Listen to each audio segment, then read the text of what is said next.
What's up, people? Welcome to another episode of Talking Reacher. My name is Adam Bale. I'm a senior editor over at the Koalition.com. And I am Lawrence, aka a punk with toys on all the social medias. If you want to hear more of me, there you go. Well, they want you or not, you are here. This is it. This is the other show. He's my co-host. We are covering Reacher, as you guys know. Thanks again. Quick housekeeping. Thanks again. We're seeing a lot of interest in this show on all platforms. That's great. People are tuning in. People sticking around. They're hearing us give our takes and recap of the show Reacher Season 3. And that's fantastic. So we appreciate it. We appreciate the follows, the likes, whether on YouTube, Spotify, Apple Podcasts, Amazon, all of it. Thank you. Big shout out to all of you. Big shout out also to Sarcasm. Someone who left a comment over on Spotify. Noticed a little audio issue in one of the episodes. Took the time. I figured it out. It was a games meter I was messing with. Screwed it up. Fixed it up. We're all good. So thanks again for that. And let me see. Anything else? Yeah, and thank you guys all for watching. Our last episode, we're approaching 3,000. At the time we're just recording, about 3,000 views. But what we do need from you guys is some comments. Some likes. Tell us what you like. What did we miss? Anything? Did you catch something that we didn't? We need the interaction so we can know maybe if we're missing something. Maybe we need to cover something a little bit more. That then again, we're not going to catch everything. We're just like you, just viewers. Exactly. And then just like you guys, there's certain things that happen in an episode that just like pop. And it's like, oh, wait, this is what I'm really thinking about. There could have been some little side conversations that happened, but no, we want to talk about the big stuff. Yeah, and again, always something happening. And again, there will be spoilers in this. So if you haven't watched, episode 5 now, please go and watch it. And just like what Adam was just saying here, some things will just pop. Like what happens in this where they take some of the bodies and the first thing Adam says, he didn't swim across that. Water came up, the swimming came up, and I'm going to reel him back before we even get started. It's a trigger. It's a trigger for me. And when we get to that point, I'll explain why I brought it up again, because it just, oh man, you just got to detach yourself from reality because there's no possible way he did this. No, anyway, so here we are. This is Reacher Season 3, Episode 5, titled Smackdown. Oh, man. Like you mentioned, we're going to spoil it, review just for you first-timers, but here we go. So we begin where we left off. Reacher is en route to go help Duffy and Villa. They're over at a warehouse. We know that Beck's been tracking them because they have Angel's laptop. So once he gets there, there's already a shootout. We got 3 goons in there, right? But remember, he's on the way there, and he can't get a hold of him because there's no cell service. So Reacher calls Elliot, and he's like, they're on to him. You got to get a hold of him. And the phone keeps ringing, and Billy, who, he's an older man, so he has some issues with his bladder. And Susan is kind of just waiting and waiting, but the phone keeps ringing, and it's driving her nuts, but she also realizes that this is an industrial place. Like, people that they're working with know their hours they won't keep. So she finally answers it. It's Elliot saying, get out of there. And of course, as soon as she answers it, bullets start flying. And not only that, and one of the things I brought up when we saw that part, most businesses would have a voicemail kick in after like the 3rd or 4th ring. So the fact that it kept ringing, it would have been great if it stopped ringing for a while, just give that pause of like, oh, it went to a voicemail and then kicks back in.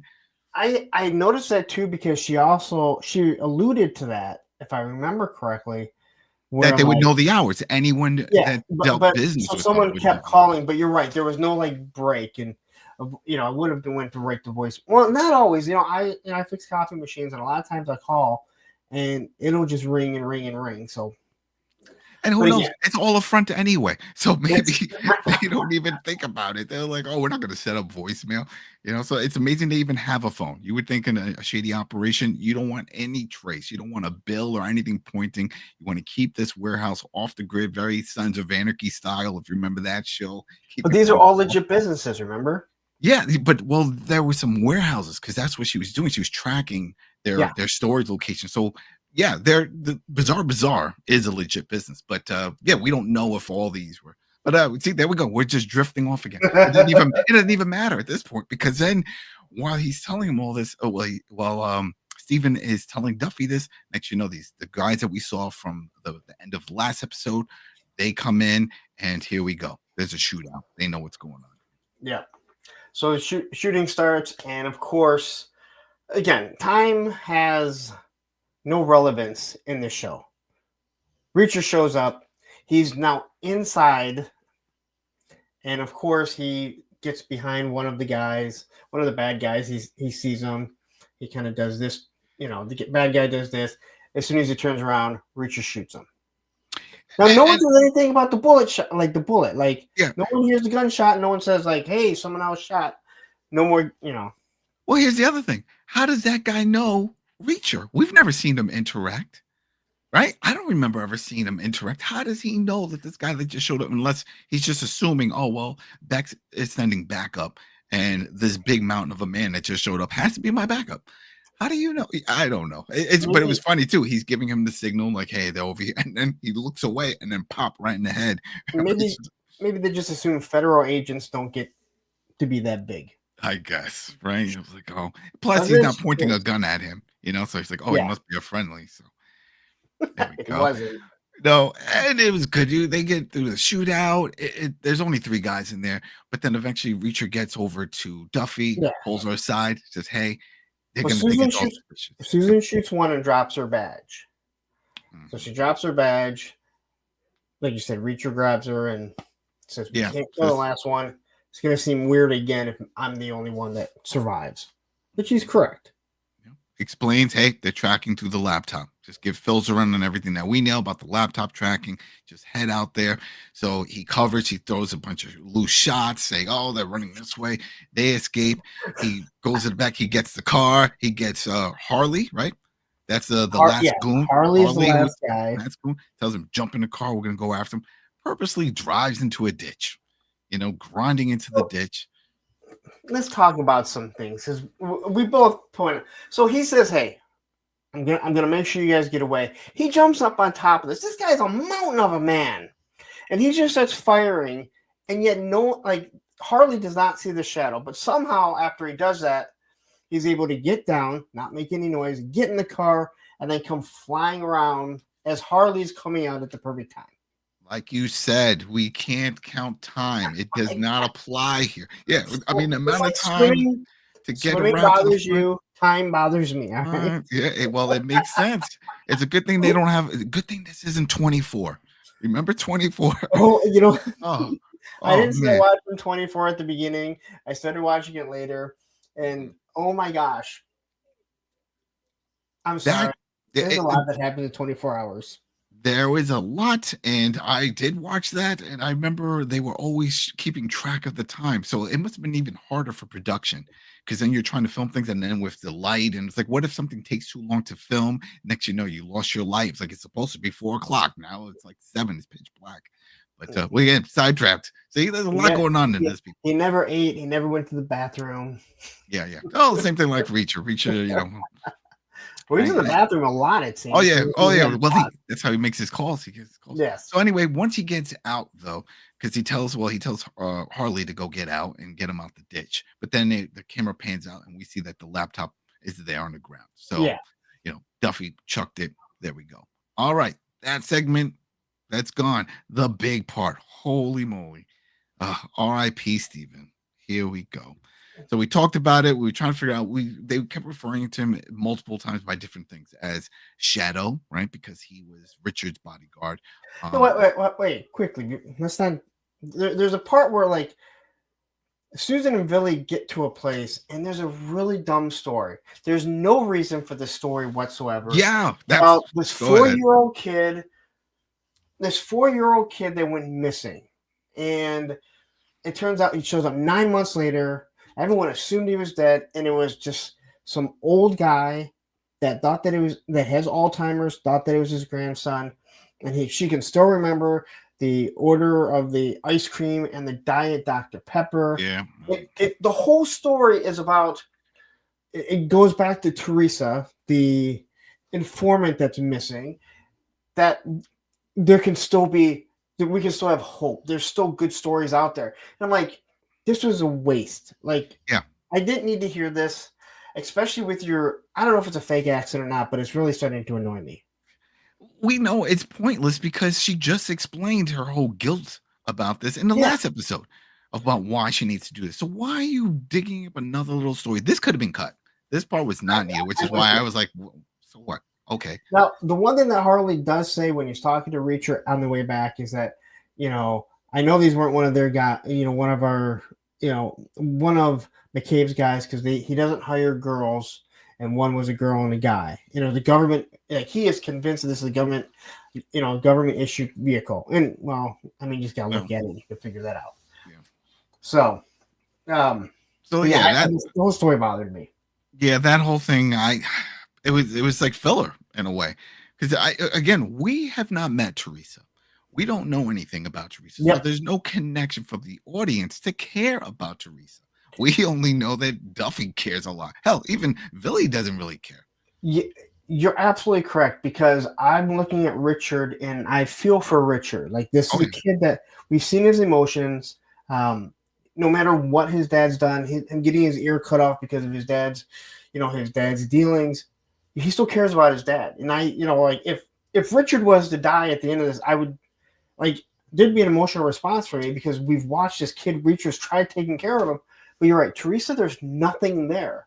We haven't even seen her. We haven't heard a voice. Not like we heard her on the other side. Haven't seen a. Well, I think we saw a picture. We got a picture because of the hoop earrings. Remember that was. But all we know is that she was a junkie and that she's stupid. Like, that's literally what Susan says about it. That was her wording. Yeah, she was like, and she was pretty much like blackmailing her in a way. It's like, hey, you don't do this, you're going to jail. So they end up at the house. Reacher and Paulie kind of have their. You're starting to see tension between the two of them. Shocker, right? Those are the two that are going to fight eventually. But then they have to get rid of the two dead bodies. They brought them back, and this is where we find out this is where they dump the bodies. Well, here's the other part that they didn't. Fine, we didn't see it on camera. We don't need to see everything on camera. But the fact that they were even going to take off, it would have been nice if you like, you know what? Well, we're in a ditch. We can't take off. We have to go clean up inside. Because at first it threw me off. I'm like, I see him carrying a body. And it's like, oh, okay. That's right. You said that. These are the guys from the warehouse. Yeah. Now, I did like this part. It may have gone on a little too long, but this has an explanation of where they're able to dump the bodies, and the current takes them out to sea, and there's almost no way of them being found. But at the same time, when Reacher and Harley are talking, Harley is talking about when he threw a man over that was still alive, broke his back. The guy was begging for him just to kill him. And when Reacher asked what he did, he said, I let him drown. So you already know that Reacher is going to somehow probably kill this guy in a pretty violent way and probably let him suffer. Just like he did, Yeah. And it also makes you wonder at first when Harley was giving this whole story of all his other dumpings, I was like, oh, this is when he's going to bring up Teresa. Oh, I brought this one girl here. She was crying up a storm. That's what I was expecting, because then that closes that chapter. Now we know what happened. But no, see, he talks about some other dude. I don't think that chapter is going to close till the end. Yeah. I mean, we only have 3 episodes left, so I guess. Yeah, exactly, right? Isn't that crazy? Right? So wild. But man, and then I'm not going to harp on this. I promise I'm not going to harp on this. But they, as Harley talked about it, rough current. They do a nice wide angle shot, beautiful. And you know what I don't see? I don't see land. I'm sorry. I don't care. Maybe it was the angle. Maybe land was always to the right. I don't see it. I just see this rough current. There's no way he swam that to the mainland. I'm sorry. They are on an island, so maybe he went off on the other side. Oh, yeah, that's it. I mean, we have to give it the benefit of the doubt, right? That's it. We have to give it the benefit of the doubt. The other thing that's kind of bothering me is that he calls Duffy a lot. I mean, forget he's not supposed to have a cell phone. He gets away to call Duffy an awful lot, man. I've had girlfriends that I've talked to less than, and then he talks to Duffy. And here again, he kind of breaks away. He calls her from the barn. And then we see Beck come out and start calling for him. And he comes from behind the bushes saying that he had to take a piss. I got 9 bathrooms in the house. Yeah. He was like, I was already outside. And at this point, you see how big this house really is. You see how much property he has. And I'm just like, yeah. But again, like, how many times can you sneak away? Well, the guy's got like 3 people on staff, it seems. Well, That and also these goons, the three goons that we just were introduced to, two dead, one alive. We didn't see them at all in the prior episodes. Yeah. Right? They were never shown like, oh yeah, I got some other hired guys. Duke never mentioned it because if that's the case, why didn't Duke bring them on other trips? For any. So again, we just got to just push that aside because then he said, Beck says, hey, well, we got to get in the house. McCabe sent over 2 more guys. Yeah. Right. Now, this interaction I like. Mm-hmm. Well, this is a question I'm going to have for you because I don't think it gets answered on this. So, Reacher walks inside. He sees the goons. He sits down. He asks for coffee. Maid gives this whole little story about the coffee beans, how it comes in the cat's poop and all that stuff. It adds flavor. And then one of the goons, the bald, what was his name? I don't even think he got his name. There was a white one and there was a black guy, but the bald guy starts making it. I don't know if we got his name, but he was making some really inappropriate comments toward the maid. And at first, the way Reacher responded with his remark, I thought that was in his inner voice, in his head, because the way the camera zoomed in, and then I thought maybe they'll zoom out, and it was like she said nothing because she said something in French, and the guy was like, "What you say?" And then he said something. Oh, it's about your mother. So because he asked like, "Where does the milk come from?" or something. He said, "From your mother," because she's as big as a cow. Mm-hmm. So he gets up to confront her, to punch Reacher, and then Reacher, what was it? He kicks his ankle or his kneecap? Kicks his ankle and then grabs his head and smashes in the table, and the guy's just out. So that's the question. Is he out or is he dead? Because we never see him again. No, we do. We do? Yeah, he's at the end. All right, maybe that's the part I missed. But then the other guy, he looks at him and he says something like, I'm a diabetic. Yeah, I'm a diabetic. Right? He's like, I thought was such a good line where this guy's like, whoa, I'm good. Like, all right, we're here to take control here, but also let's not cross this guy. And then Reacher goes back to his room. He's hiding his, his stuff because he's washing up, so he wants to make sure he doesn't. And he has to hide the badge. Yep, and the badge because he finds the badge, because that was Duffy's badge, and he hears someone at the door, and it's a plate. The maid made him a meal. Yep, which is great. So she's his friend. Yay! Oh man. I wrote something down. I can't read. Oh yeah. Oh, I would. All right. So now we go to the cabin. Now we go to the cabin. This is the part. This is the turning point. This is where the bodyguard is just begging for a cigarette. He's trying to get him to take the cuffs off. Hey, come on. I've been here for a few days now. I haven't tried to hurt you. Come on, man. We're like friends now. He talks about how bad his wrists are, that they haven't hurt that bad since he found his uncle's adult magazines years ago. Yeah, but there's still holes in this because if you've been tied to this chair, if you've been tied to this chair for days, how are you going to the bathroom? What that doesn't make any sense. That part didn't make any sense. But everything, and all the parts of the cabin with the bodyguard have kind of been sporadic. So there's some things that you may not have picked up on. So the bodyguard, he cuts his head in the back, forcing him to come in and actually fix it. He brings out rubbing alcohol. Now, rubbing alcohol is flammable. I don't know if this was his plan all along, but the rubbing alcohol is sitting there, and unfortunately, Elliot does not cover it up. And so you see, I see what you're saying when you're bringing all this up, but then it's like, did this happen again? We got to put time aside because how long did he keep that in his mouth? Like when did he able to lean over, get some of it? They show that all. When he finally convinces him to give him a cigarette. Oh, yes. That's right. He goes down, he drinks it, he puts it down. Now, I don't know. I've never tried to do that. I've never drank in my life, so I don't know if that's something. But I would assume that if I tried to drink pop like this, and then I put the bottle down, it'd probably all go back down because you can't really close your mouth. But anyway, he ends up with alcohol in his mouth, and when Elliot goes to light up the cigarette, he blows it out like a wrestler that would blind. Yeah, it sends a fireball into poor Steven's face. And I'm sorry, That's just not enough. That shouldn't be enough to completely like blind you. Maybe surprise you, but you would think that these agents would have a little bit more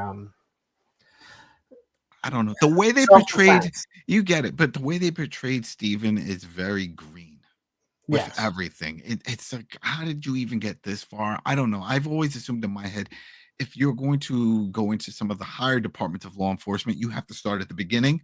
I don't see someone coming right out of the academy and it's like, all right, you're a DA agent and you're now part But of this special unit. And you know what? If you ever watched Criminal Minds, you see the one really skinny guy. I can't think of his name. My daughter's always watching it. Like hey, people, if you know you're in law enforcement, please comment. Yeah. Let us know. Correct us on this. Is this a process?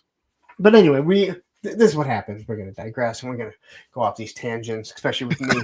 That's what we do. That's it. But he blows the fireball. He smashes him. He's still got his hands, tied to this chair. And then as Steven goes down, he kicks him in the head, and he continues to curb stomp him over and over and over. Not as bad as American History X, if you've ever seen it.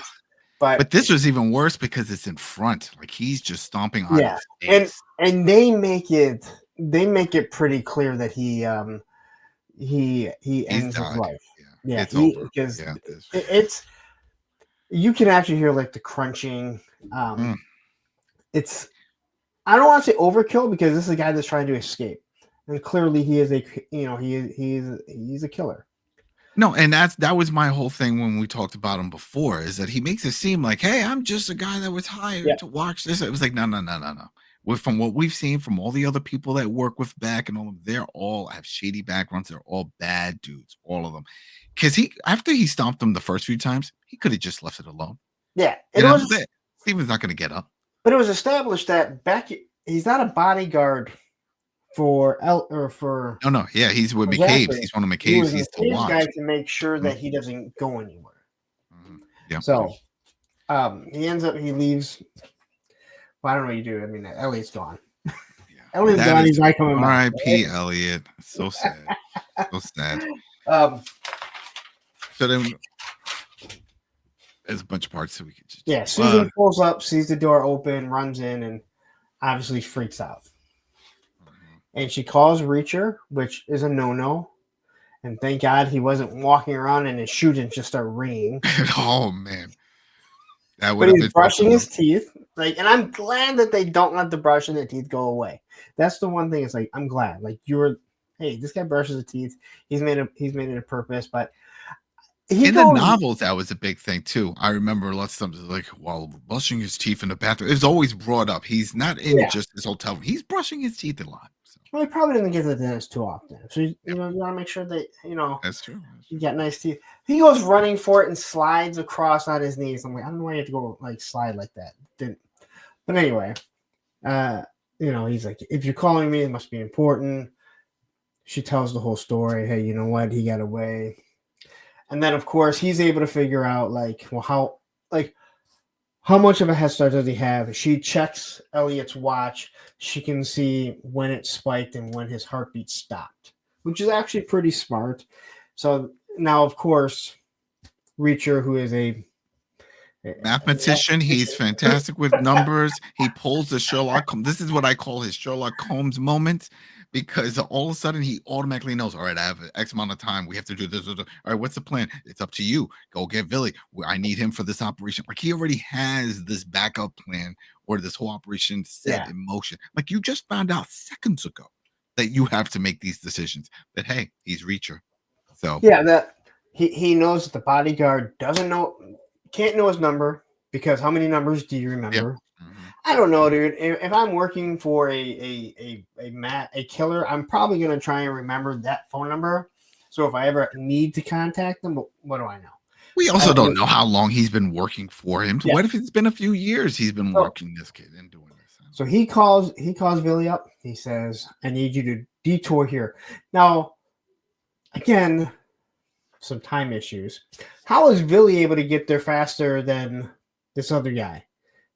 Because Billy and Susan were just together. Yeah, they were, and that's again, we don't know distance. And this was always an issue. We don't know how far from point A to point B. So yeah, all right. So they're at this location where she found the body, but then how far is that mansion? We know the mansion is far because they have to Wait a take minute. that bridge. New time issue. Because during this whole thing, they have to create a plan. He calls Billy, tells what's going to happen. Susan has to go there and shoot the power. So why is she able to get there faster? Well, we have to assume that the power was further away from the compound, that maybe it was closer toward town, because that's what Reacher says. It was like, oh, the whole county lost power. So that's what I'm assuming. Okay, I missed that then. Yeah. So I'm assuming that that's where she went. She had to still look that up, though, right? Where's the main power fuse for that location? You have to know. That takes time. That's research. I don't know. She figured it out. I don't know if firing a few bullets into it's going to shut down, but anyway. They don't have a backup, no backup generator in this area. So yeah, so they take the power out. That means the gates automatically open. And now I don't think Reacher's theory of, hey, you know what, we've taken out a few of their guys, they're probably probably on attack for us. But yeah, he comes up with a whole reason to leave because that's his goal, right? He was like, well, I got to get out of here. He's like, hey, they're probably retaliating for us killing some of their guys, this and that. And they're like, oh, okay, well, he said, well, I need to find out what happened with the power. I'll go do that because I'm also an engineer and I can. You are right, because he does say something about he has about an hour. So it must be closer to where they're at. But again, someone get us a map. Can someone post a link to the map of where the cabin is to this house? Because we have a lot of questions. There's a lot, and then some people are like, oh, they're nitpicking, but he's so detailed. Reacher's so detailed. Remember, he was like, oh, from the timing, and there's a special bend and stuff. It would have been fantastic if we would have had one of those Indiana Jones moments, when he's traveling and you show the plane flying over the land over a map. I would have loved to see something like that, like see Reacher's car moving on his trip, and see Billy moving. So when they do it, isn't that National Lampoons where they show the cars going? Oh yeah, where he's guy falls asleep driving. So okay, but gets where Billy is. Power's out. There's a few other interactions, and basically, Beck tells Paulie, "Hey, you know what? You need to be up there because McCabe's not going to be happy if you're not." He thinks there's a spot. He thinks there's somebody else because that's what he was saying. He was like, McCabe thinks that we have a mole. There's got to be some. So I need you to go get the maid and the cook and just tear up the room, find something. That's after Reacher leaves. So after Reacher leaves, Beck is like, McCabe wants this whole place torn apart, and you see everything. And during this, we do see the badge in the pillowcase kind of draped off of the bed. So I'm assuming that it falls down, and that's the reason why. Because we do see one of the pillows getting ripped apart. Yeah, we see it getting ripped apart, but then again, like there's no power, there's no light, and it could easily got lost. And if you're not looking for something like that, it looks like they were really looking for maybe a cell phone or something, something. So. But this is where it gets fun, right? This is the fun part. This is the fun part. So Reacher meets up with Billy. Billy's like, what's the plan? He said, the plan is we're gonna flip over your car. I was like, what? Flip over my car? Yeah, there's a little slope here. We're gonna flip it over. This is gonna block because he has he's assuming tank or shadow, whatever we want to call it. Is speeding on his way over. And so once he sees the car tipped over and Billy, you're going to be in the car, he's going to get out to try to help. Why is he going to get out to help? Why do you think this murderer would care? He just murdered a federal agent and he's headed back to work for more, for killers, basically to tell them, hey, you know what? This is what happened. But anyway, So anyway, but it's a wild plan just to say, let's flip this car. It's so he's like, don't worry, I'll do most of the lifting. 90% of the work. Yeah, 90% of the lifting. Right, so he's lifting, and then he's like, "Come on, put yourself into it." And then Billy's like, "Oh, I don't know." And he's like, "I bet if there was a bunch of donuts under there, you would do." He's like, "What?" Oh, just to get him angry, he flips the car. There we go, mission accomplished. Car's upside down, turtle style. There we go. He says, "Now you get in. This is it. This is the plan." Yeah, you're getting in there. and I'm gonna wait here. Now, while Billy is upside down, he's talking to Reacher, who's in the bushes. Now, I have an issue with this, and I mentioned this. They're not even close. They would have to be yelling back and forth.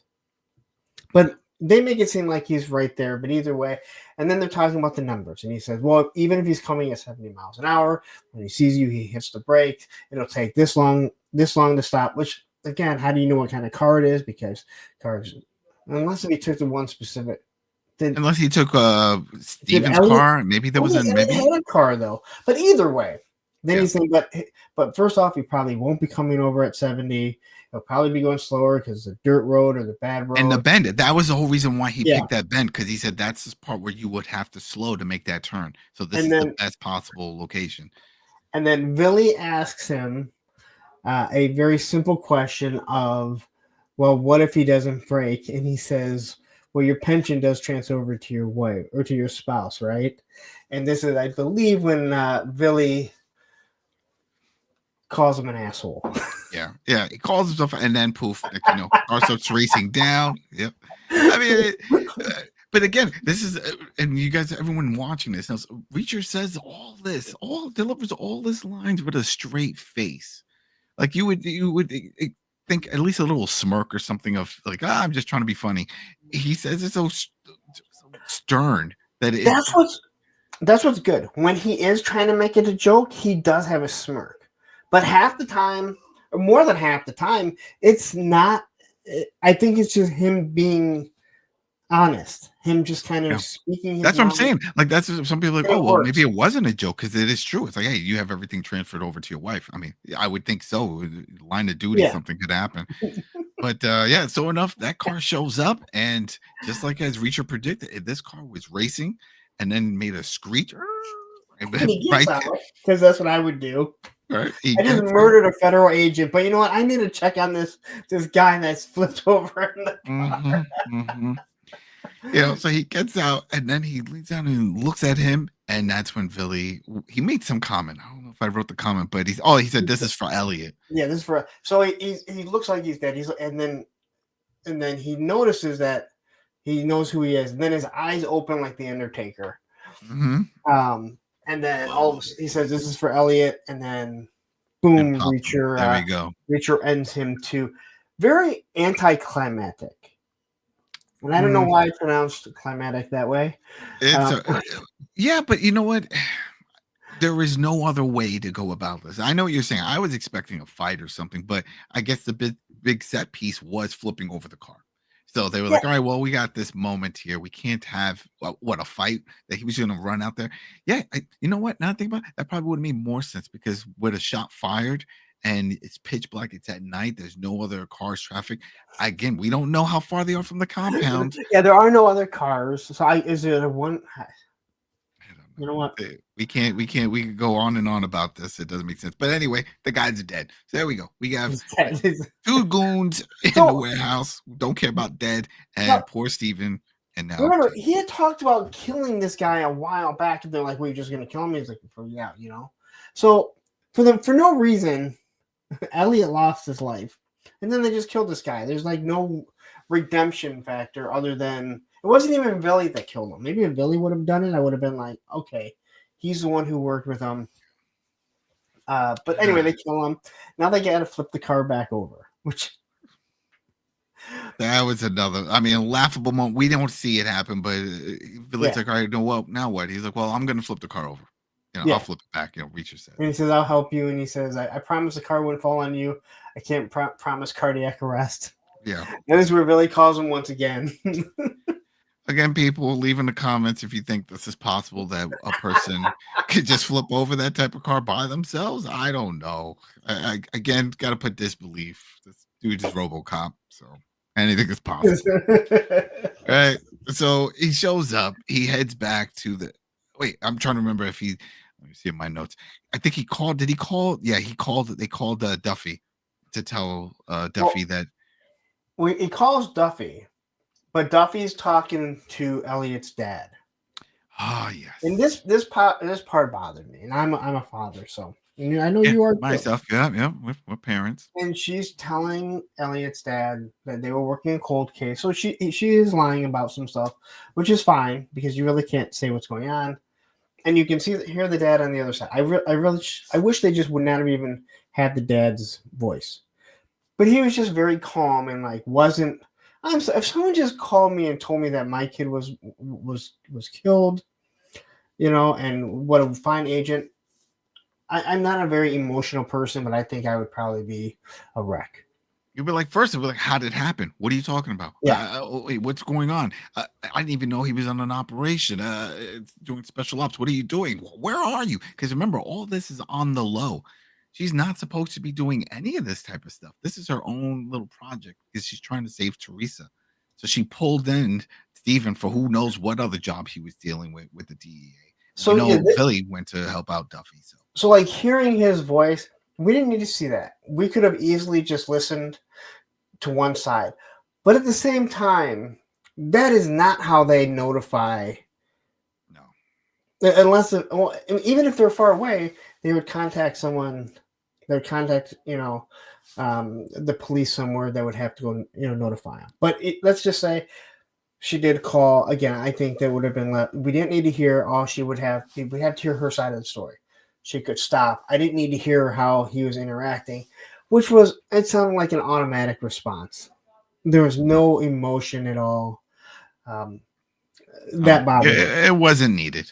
That part wasn't needed. And then it's kind of like, oh, I got another phone call. I'll call you back later. Mm-hmm. Wait a minute. You just told me that my son is dead. And now you're like, hold on, I got to take this call. But even says, the father had said, yeah, well, we met before, at this event or whatever. It's like, oh, okay, well, your son was a good officer. That's great. Well, gotta go. See you at the funeral. I don't know. I think this is their way again, trying to pull on the heartstrings. If that was the case, they should have put more emotion with this actor or the dad on the phone to oh my dad, just to act. Yes, everybody grieves differently. I get it, but that's why I said we didn't need to hear his voice. Yeah, we didn't need that. But we do hear Reacher's voice. Letting Duffy know that this bad dude Tank, he's dead. He's now it is gone. Tank, right? Yeah, I'm pretty sure it's Tank. Tank or Warner. I don't. We hear a bunch of different names from him because remember they also just referred to him as a bodyguard a few times. Yeah. Then we said no, he's not. He's the Shadow. That's who he really is. So everybody has like even Elliot. Well, she's calling him his surname Elliot, but they also refer to him as Steven. That's his first name. And when she runs in, she doesn't say Elliot. She starts with Steven. Yeah. So they should just pick one name, be consistent, that way you don't confuse the viewers. But you know what? But you're calling her Duffy. I'm calling her Susan. There you go. We're doing it too. We are guilty as her. Sorry, people. Sorry. All right. So now we get to the good parts. This is all good parts. This was a very strong episode. This is a very action-packed episode. Yeah, a lot going on here. So and it's a very creepy, spooky, one of those haunted house vibes because again, there's still no power. Right? Yeah. Reacher gets back to the compound. There is a lantern right near the front of the door. So he goes in, he grabs it, and starts walking around. It's just silent, right? We're like, okay, what's going to happen? And the first thing that's going through my mind, I'm sure yours and the viewers out there, is, oh, they're all together and they found the badge, right? Yes. That's because they showed the badge. So that's the first thing they're going to think. Yep. So he gets into the office area, and then we see Paulie's there, we see Harley's there, and Beck. And he's like, "Oh, what's going on?"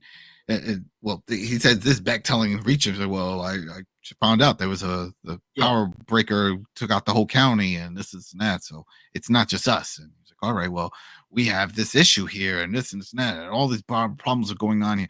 He tries to dance around the wording of what's going on, pretty much for us to think that they found a badge, and then we see Reacher reach around like he's grabbing something to use. He grabs the clock. With these three guys there, and no one notices that he's grabbing this clock that he might use to protect himself. And the way that Beck is going on, you really have no reason to believe that someone else in that house is an agent. But this is what we find out, that Frenchie, because she's a French maid, technically she's not French. She's from France. She's a maid and she's French. Oh no! You know what? What if we don't? As we'll get into it. In fact, let's before we go, because maybe that's fake. Maybe she's pulling a fake accent because of what we find out about her. She was undercover in a way. So yeah. But yeah, that's the thing. Like you see his hand reaching back. There's 6 sets of eyeballs on him. Somebody had to see. I mean, if I was Harley or even Paulie, while Beck is talking, like, yo, why are you reaching for the clock? What's going on here? All right. So quickly, Frenchie Caitlin McNerney was born in Washington D.C. Spent her early childhood in Safford Walden, Essex, before moving to Geneva, Switzerland, where she attended schools both French and German. That is an interesting backstory, a true story. That's fantastic. That's a life. Yeah. That's there you go. And then you end up on Reacher. Yeah. So she could be an agent that just is acting French. She could be like, works out. Yep, it works out. But they do a lot of close-up shots to Reacher's face. And I'm sure when they were talking with Paulie and all, they're all looking at him trying. I don't know if they were thinking that he was in on it, because that was the other thing I was thinking. It was like, once we do find out, right? And I'll just get to it. Beck says, all right, can you believe that it was the maid? The maid, we found her. She had a phone and she was reaching out like every few weeks or every 10 days or something like that. And during ATF agent. Yeah, during that, when he says something, that is when Paulie says, well, she's an ATF agent. Yeah. And this is where, they're not running drugs. They're guns. They're guns. Yep. And this, running guns. Yeah. So go ahead. No. So then at this point, that's when Reacher was like, well, let me interrogate her. I can do this. I was an MP and the whole thing. And then Paulie was like, well, no, it's a little bit too late for that. And no, that's when Harley says. Harley said it. Yeah, Harley said you need a Ouija board if you want to talk to her. Yeah, you need a Ouija board. And Paulie said, yeah, I just hit her once. You couldn't take it. Yeah. I wonder why. Oh, yeah. And Reacher flips out. It's like, how could? And then he was saying some stuff like, oh, what, Reacher, were you sleeping with her? And he's like, no, but she could have gave us valuable information. And I think Beck made a comment. Yeah, that's what I thought. That's what Harley said. Harley said that. Okay. And we see how small Harley is. Like, he's a very short. He's shorter than He's shorter than Beck. And everyone in the room is shorter than Paulie, because Paulie is a mountain. Including the doors. To see him walk through a door it's a horror movie. One door, and when we started watching it, he walked through the one door and went like this, and I went, God damn, yeah. And Reacher's like, you know what? He just gives him a punch to the gut. He punches Paulie. Yes. So this is absolutely nothing happens, but it's a quick response. And this is the other thing, if we want to take note, I don't know if it's going to matter later on, but Paulie doesn't even wind up. It's like once he takes the gut, he just swings his arm in front, a punch, and one punch right to the jaw. Reacher drops. No wind up on it. I thought it was like a hook shot. He smacks him the same way that he hit Frenchie, and then he makes some comment about you didn't die or something like that. You lived. Oh, all right. So he did it Andre the Giant style. It was like, Andre would just smack guys around. Sure, it was a smack that he just kind of. Now, I will say this: I have seen a couple interviews with Alan Richardson. It is so weird.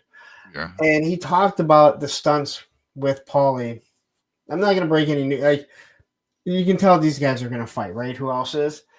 And he talks about it. He's like, man, you're really sore because you can't get stuntmen you really can't get a stuntman for him, and you can't really get one for Alan either. So they had to do a lot of their own stunts, and well, I'm sure I'm looking forward to that fight. I'm sure a lot of people are looking forward to that fight, because even after that, this is the first time.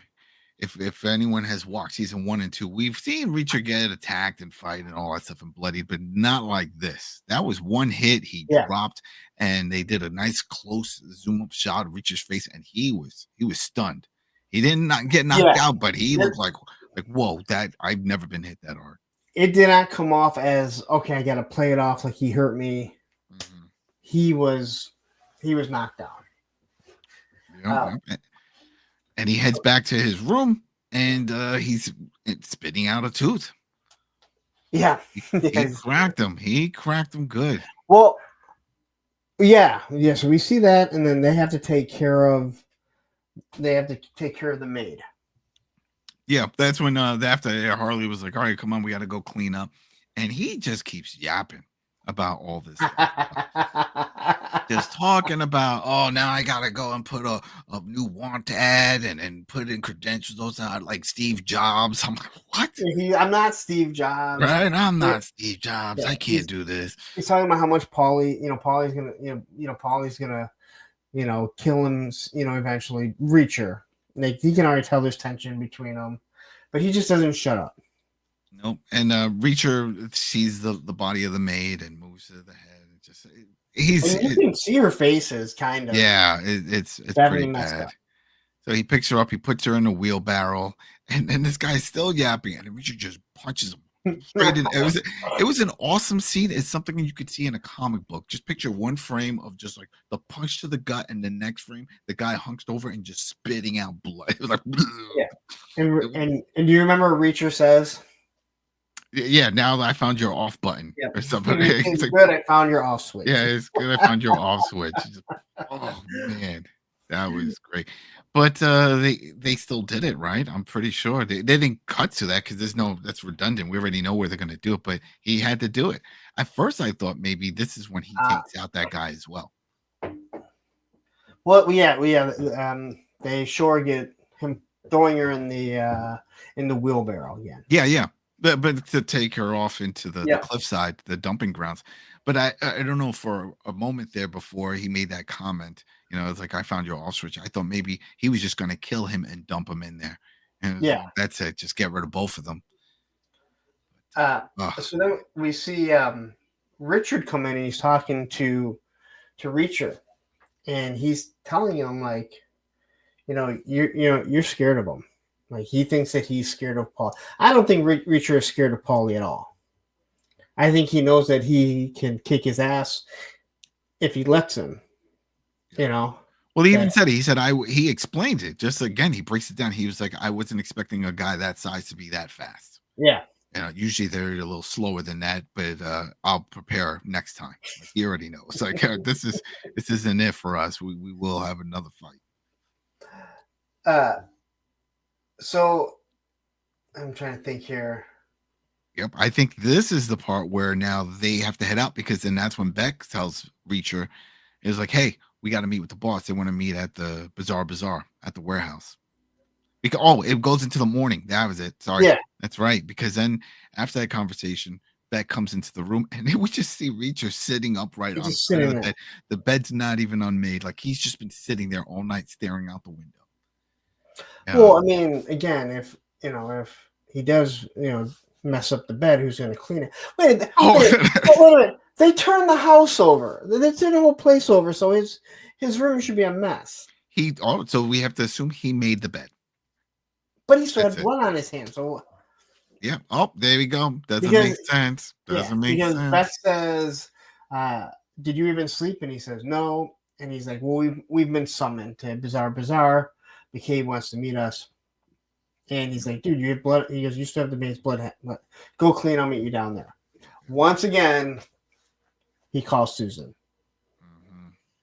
Yeah. And then this is where it gets interesting, because she was like, "You can't go. This is it." He was like, "Maybe I'll go and I'll try to help you out." And he's like, "For what? Everyone's going to be armed there," because that's when he explains to Duffy, all right, the maid was ATF, so now they're involved in it. That means it's all guns. This explains why the dog. What was his name? He was named after Pfizer.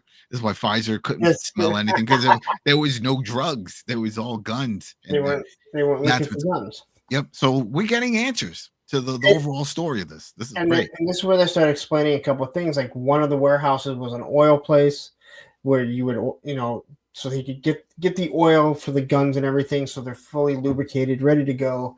And this is where she says, "Hey, you know what? We'll go there if something happens. We'll break in there." He starts saying, "No, you can't do that. These are trained killers with guns. You're not going to last. Teresa this, Teresa that. I'm sick and tired of Teresa." And he's like, Teresa's dead. If they found the agent, they killed her one night, she's dead. And this is where, Duffy obviously gets a little upset with him, which is kind of understandable. Her whole goal is to get this, informant out, and he's just like, but I mean, he's more realistic about it.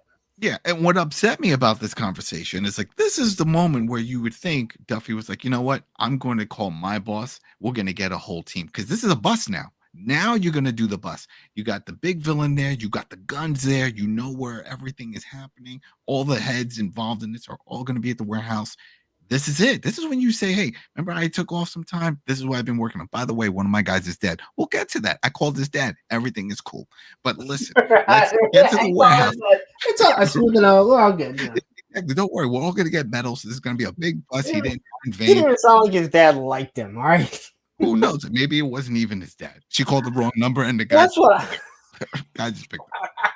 Like, all right. The guy's like, hey, hon, our son's dead. We don't have a son. Yeah, I know, but she seemed real emotional about it. Exactly. I didn't want to ruin it. I didn't want to ruin it. Let her say her piece, and get out of the system. All right, I got to go to sleep. But they do talk about like, Reacher already has a plan. If you recognize him, and she's like, he may not even recognize you. They said he had amnesia. And so let's get on that. Do you think? I think he said he had amnesia, so he wouldn't have to answer questions because of his military background and all stuff. And technically, he was a bad dude. He knows that the government had to file on all his evil doings. So maybe he just said he had amnesia because he left. Like I said, I didn't even remember that. Like we're just guys watching it. We haven't watched it multiple times. I totally missed the whole amnesia thing. That was probably when I was writing something down, and you said no. They mentioned the amnesia, so I really had. He left the hospital. That's what I remember. It's like he had amnesia. He was in the hospital because somebody found him on the beach because he washed up, and then when they went back to talk to him, he was gone. All right.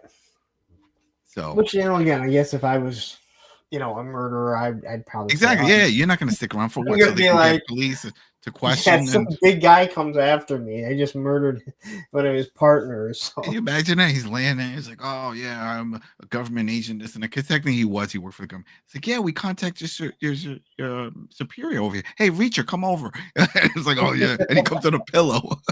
I'm gonna finish the job. Nurse, you could go outside. I gotta fluff this pillow for his head. Just finish the job. But here we go. This is it. He says, you know what? I'm just going to go. I'm going to take my chance. I have to go. I can't not go. I'm the second in command right now. We're Beck. So, but he does have a weapon. So I'm assuming he picked it up somewhere from one of these guys. Maybe he took it from someone. But anyway, we see him and Beck. They get to the location. Harley's with them as well. Now there's all these people that are in his warehouse. There's guns. Everyone's unpacking and moving things around.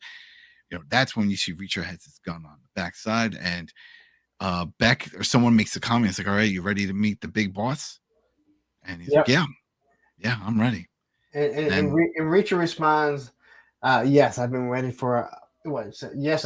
for some time now. But the whole time he's like reaching, the same thing with the clock where he's looking for a weapon. He's like reaching in the back, and I'm thinking, these are a bunch of gun runners. No, I'm not a gun runner. I've never hung out with gun runners. What do you mean? You sure? I'm assuming that they would be looking to see if someone was going to be reaching in their back, ready to, to pull out, their pistol. Yeah, nobody says anything. I guess this is where it ends, so. Yeah, I mean, there's some things we could say. Well, maybe because they know Beck is showing up and he's got his own guys. He's a friendly, so why even dwell on staring at them? It's like, oh, Beck is here with his guys. They're gonna see Quinn or McCabe. Yeah, so it's fine because they didn't get searched. That's the other thing. You would think you're walking in, you're gonna meet with the big boss. The big boss usually has security. All right, lift up your arms. Let me see. Make sure you don't go rogue and take out. No, there was none of that. So, and technically, this is still all Beck's business. This is his warehouse. So, and this is it. So, this was all right. So, back to the rating on this. I give this 4.5 out of 5 stars. This was close to near perfect. We had a lot of action. We had story progression, right? So now we know what's happening, at least for Quinn. We saw some deaths. We gruesome deaths. We saw some over the top, just like that crazy swim. We just saw Reacher flip over a car twice, right? He flipped it upside down Well, we only saw on him flip it camera. over once. We just Exactly, but assume he flipped it yeah, it's too well. He had to, because if not, when they drive off from the compound, they'll be like, "Hey, what's that car in the road?" Because remember, there's only one road in and out. I just want to say, if you've ever been in a gym and you've done the tire flipping, those things are heavy. Yeah. There's nothing to really grab onto, and they're not nearly as heavy as a car. Yet, for this guy to flip over a car either way, again, I guess we have to say you got to think he's superhuman, Yeah. kind of like Arnold Schwarzenegger at the beginning of Commando, where he's walking around with a tree. Or Arnold's most of his movies in the 80s. He was always pulling. Remember carrying a Commando, with the tree stump. Remember the whole the chainsaw on the tree. Yeah, the chainsaw on the tree. I was like, yes, that's me. That's what I want to do. I remember telling my mom, I'm eating my spinach. I was like, Popeye, I need to be like Arnold. And he flips a car in Commando also. This is it. I'm telling you, it's all callbacks. Arnold needs to show up. He needs to show up in one of these, and then it'll all make sense. No, I would give it a 4, and the only reason why I went to a 4.5 or even a 5 is that you can always get better. So we've seen how the other series or how the other seasons have gone.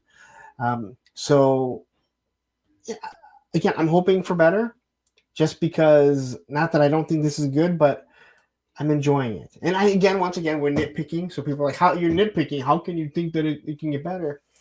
Well, I think anything can get better, and you always want a little more, right? I mean, I'm a toy collector, and they just had Toy Fair with all these new G.I. Joes, and I want more. I want more and more and more. All right. I want dates. That's what I want. You want more? I want dates for these and pricing. Dates and pricing. Well, this will be in the past when this airs. But March 4th, the Firefighter, the Retro Viper, Retro Televiper, Retro Flint, and Retro Cover Girl go on pre-order. All right. Again, none of you care because you're like, right? Exactly. They're like, what are they talking about? Retro what? What the hell is this? I'm sure some of you know, and if you do know and you're a collector, go check out this man's channel. So let's just bring some of that over there. But yeah, this is great. So that was the end of this episode. We gave our score. What's your score, people? What do you think? How are you feeling about this season? Hell, did you even watch season 1 and 2? Because you really didn't need to. Each season is a standalone. So we're just curious to know where you guys stand, guys and gals. So thanks again for. I want to say something. We talked that episode 2 was very slow going, and I said it felt like there's a lot of storytelling, and I think that's what we got. That episode 2 was like, this is the buildup. Here is the story. This is what you're going to get. Episode 3 got a little bit better. 4, I think everyone will agree, got way better. I think by our numbers, people got more into it. And this one has probably been the best one by far.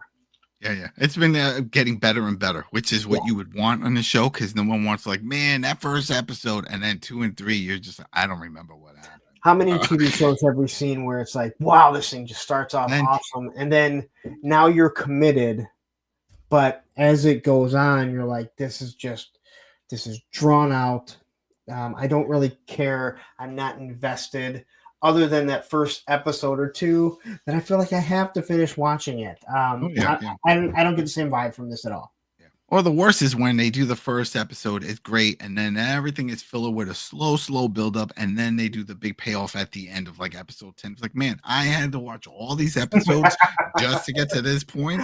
Come on now. One can just be a TV movie for 2 hours. Give me the first episode and second episode.